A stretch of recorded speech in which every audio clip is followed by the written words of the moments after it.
So, hey, my name is Glenn. I am here to give you your introductory steps into how to get business credit. Basically, it's the foundation or should be the foundation of every business. Most of the time, people start out, they get excited, they come up with an idea, and they just start. And that is uh, the best method for results, but it's not always the best in terms of actually setting yourself up for success. It's like, okay, I want to get a new car. You go to the dealership. You don't just get in the car and drive off the lot. You got to do paperwork. You got to make sure you do own the car, make sure everything is right with the car. So this is kind of what we're digging into. Um, Basically, this is somewhat of a course slash class. Is set up kind of like a university style, but basically we're going to dig into basically how to set up your business to get business credit. All right, so in the first lesson, basically we're going to go over your business name. The business name is important simply because you don't want to use somebody's trademark or run into trademark or copyright infringements. A lot of business names are common, so it is most important that you actually do some research before you come up with your name. And if you do come up with a name and you really like it, make sure that it is legal for you to use that name. So right here, you click on this link, it'll take you to the US trademark. And basically it allows you to search and look up trademarks and even apply for a trademark. That way, you know, when you have your business name or business idea set up, that it is legally binding, you own it, and nobody else can sue you or say, hey, you stole my name or my likeness. So just click on this link and it'll take you to where you can go look up different businesses. Right here, we have a business name generator. So let's just say you're not really sure what to come up with, or you don't really know what your business should be. You could type in any keyword or anything you want, and it generates an idea for you. And it also checks the domain availability with GoDaddy. I don't necessarily use GoDaddy, I use Namecheap, but if they have it on GoDaddy, you can still get it on Namecheap usually. But those are the two main resources for this section. Once you have your business name established, you already did all your research. Next, you're going to want to get your website, which is your domain address, and your business email. Like I said, I use Namecheap. You just click on Namecheap and it takes you over to Namecheap, and you can look up your domain name. I usually search by domain name first. It's no right or wrong reason, but I want to have that .com. You want to have that .com domain. That way, you know, okay, even though my business name isn't trademark, I can go by the .com. So when people ask, hey, what is your website? How do I do business with you? You want to say xyz.com. .net is okay, .org is okay if it's an organization or nonprofit, but usually you want to be able to own the .com. So that is it for lesson 1. After you get done setting up your business name and you've made sure everything is legit, it takes maybe 5 minutes to get a domain from Namecheap and have everything set up. Once you have those things set up, then you can move on to the next lesson. The next lesson is going to be your business address. So business address is important. Some people skip the business address portion. Some people use their home address, and you will be able to get business credit using a home address. But some higher level accounts that have actual underwriting guidelines, you will not be approved to get business credit without a business address. You will not be able to get approved if you have a PO box. So it's highly recommended that you don't use a PO box. You can simply click on this link and it allows you to go get a virtual address. Opus is one of the leading resources 4 business addresses. It's $99 a month. If you're on a budget, there are some other options available. You can message me privately if you need those options, but one of those things is, let's say you find a local, they call it incubator or whatever. You find a place where, okay, all these small businesses, they have a mailbox system. It looks legit because it's a legitimate business and it's in the location where you're located at. So it makes sense that, okay, your business address is in the same city, state that you're in. So it looks like a legitimate business address. But Opus basically provides you with a business address pretty much in any location, and it's $99 a month. They give you a receptionist, they give you a mailing address, phone number, fax, and call transfer. So highly recommended in terms of getting a business address, getting your business phone and everything set up through them.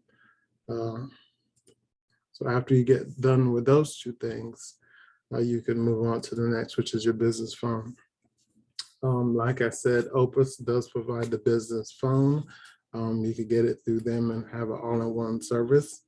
But also, again, if you're on a budget, most people that really start out, you don't really have a lot of funds to spend, but basically you want to make sure you have a business phone, not your personal cell phone, but actual business phone.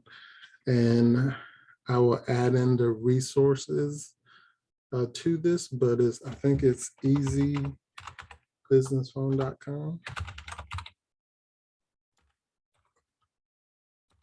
And basically it allows you to go out and get a free telephone number. This is called Twilio. And basically what it does, it gives you a virtual phone. So you have an actual phone number and you can get it forwarded to your actual cell phone, and it makes it look like, okay, you're a legitimate business. You can set it up to where you have different extensions. So hit 1 for marketing, hit 2 for sales. You can do all of that with it. You can send text messages. The only thing it doesn't have is fax, and quite frankly, fax is going away. Not a whole lot of people use it, so it's kind of redundant to have fax. But believe it or not, some companies still use fax machines. So you could get it through Opus, or you could just go to easybusinessphone.com. Basically, it's $2 a month to have your actual phone number. You could choose a local area code, or you could choose an 800 number. Either one is fine as long as it's not your actual cell phone number. They want to see an established business with its own number. So that is why you need to have that established. And I will add the Easy Business Phone in here. Next is your business formation. So going through this lesson, it varies is the answer. It's always a variable. It depends. 9 times out of 10, the correct answer is contact the CPA to find out what is the best filing method for you. But at bare minimum, you want to have an LLC. Even a sole proprietorship, which means you're the only person in your business, you own the business, that is, LLC is still a sole proprietorship if it's just one person, but it gives you an actual legal entity that kind of separates yourself. Also, if you look at partnerships, like if you have multiple people in a business or plan on having multiple people in a business, it might make sense to do a partnership. Corporations as well, it all depends on how your business set up, how the income comes in, how the expenses are being paid. So pretty much you want to make sure that you kind of talk to a tax professional. I'll see if I can get some resources in here so you can actually seek a tax professional, but at bare minimum, I would say get an LLC. Once you have an LLC, you can create another LLC to own it. You can create a corporation to own the LLC, that type of thing. You can get real creative with it. But just starting off your business, by bare minimum, have an LLC, and you should be good to go in terms of business credit. Business Employee Identification Number, or EIN number. This is basically the social security for your business. Starting out, not a whole lot of people are going to lend you money with no credit background. So the EIN number is what we're building up. That's the whole point of using business credit, building business credit, is so that the business can have its own social security number. So whenever you need funds for the business, need to purchase anything for the business, you can simply go out, purchase it under the business social security, and you don't need to use your social security. In the industry, it's called PG, or personal guarantor. Is basically saying that you, the business owner, is responsible for whatever debt that the business occurs. You don't really want that for legal purposes, but pretty much starting out, you may have to use your personal credit to get business credit. But over time, you want to develop your business credit so much that you don't need your personal credit.